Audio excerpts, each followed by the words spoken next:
The First World War, when it began in 1914, was seen as the war to end all wars, where countries such as Britain, France, Germany and Russia declared war upon one another. It was thought that it would be a short but bloody conflict. The theory that it would all be over by Christmas was popular in Britain in 1914. However, that proved not to be the case. After 4 long, bloody and gruelling years, 1 million men lay dead in the mud of the Western Front, including Flanders, where the famous poppies were found, and where John McCrae wrote his poem in Flanders Fields. It is thought that Canadian Lieutenant Colonel John McCrae wrote the poem in Flanders Fields, arguably the best known of all First World War poetry, during the Second Battle of Ypres in 1915, after presiding over the funeral of his friend who had died during the battle.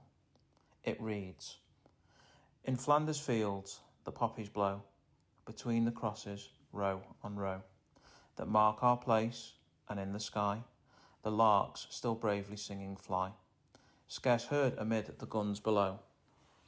We are the dead, short days ago, we lived, felt dawn, saw sunset glow, loved and were loved, and now we lie in Flanders Fields. Take up our quarrel with the foe, to you from failing hands we throw.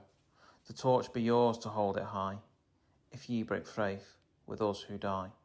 We shall not sleep, though poppies grow in Flanders Fields." I'm here today in the quaint Cheshire village of Swettenham to try and understand why the poppy is still such a significant symbol of remembrance, even in a year like 2020 where so much has happened. In villages, towns and cities across the country, you will find memorials like this, inscribed with the names of those who fought and died for their country. If you look closely at this memorial, it says, "This monument was erected by the parishioners of Swettenham, Birmingham and Davenport as a memorial of the Great War 1914 to 1919 and of the services rendered to their king and country by those whose names are inscribed hereon." And you can see underneath it says, "The glorious dead." And there are people listed who fought and lost their lives in the Great War. Underneath, the Second World War has also been added under the title 1939 to 1945. These men who lost their lives will never be forgotten in the village of Swettenham, as their memorial stands on the main road through the village, allowing all who pass through the opportunity to pay reverence, if only for a passing second, as they drive by in their cars. A different town, but another memorial. Here in Congleton, the animals that fought in the First World War are widely remembered.